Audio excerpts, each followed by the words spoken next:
Critiquer l'Europe est devenu un exercice inconfortable. C'est d'abord tomber dans la facilité de reporter la faute de nos problèmes sur nos voisins et de tenter ainsi de se dédouaner des efforts d'ajustement nécessaires. C'est ensuite flirter avec le populisme. Je ne dirais pas aujourd'hui que le débat européen est interdit, il existe. Il traverse même toutes les couches de l'opinion. Mais il se polarise aujourd'hui de façon malsaine au plan politique, entre d'une part des pro-européens, incarnés par les partis traditionnels de gouvernement, de droite ou de gauche, et les anti-européens, appartenant aux extrêmes de l'échiquier. Être pro-européen, cela veut dire être pro-euro, et donc accepter tous les corollaires de ce choix, et notamment toutes les règles de stabilité qui l'entourent.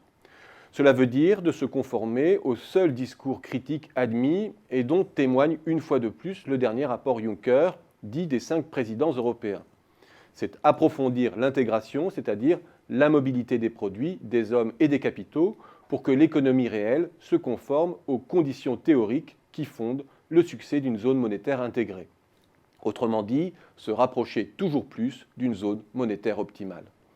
Et critiquer ce schéma, c'est courtiser les populismes de toute espèce. Le Front National, le Front de gauche, l'Aube dorée, c'est-à-dire le parti nazi grec, Syriza, Podemos, étant rangés dans le même sac, celui de l'obscurantisme et de la démagogie. L'ennui, c'est que cette polarisation ne rend pas compte de la richesse du débat et des positions critiques sur l'Europe. On peut notamment être pour l'euro, mais être conscient qu'en l'état, et avec une intégration toujours plus poussée, il favorise l'agglomération des industries et des compétences sur les régions qui ont déjà un avantage constitué. On peut être pour l'euro, mais être conscient que les règles de stabilité actuellement à l'œuvre sont déstabilisantes parce que trop procycliques.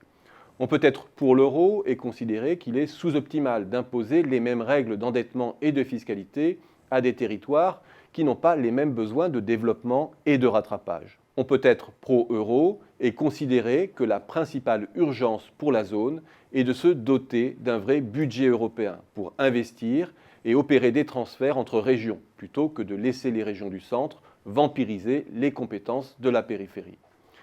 Cette liste n'est pas limitative et on peut même être anti-euro sans pour autant que cela remette en cause son attachement au projet européen.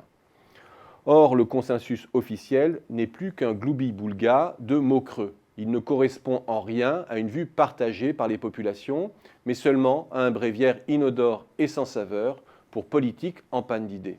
Un bréviaire qui désamorce le moindre projet consistant et qui cimente une petite élite européenne de gouvernement cooptée qui, au gré des alternances, se distribue les strapontins de Bruxelles.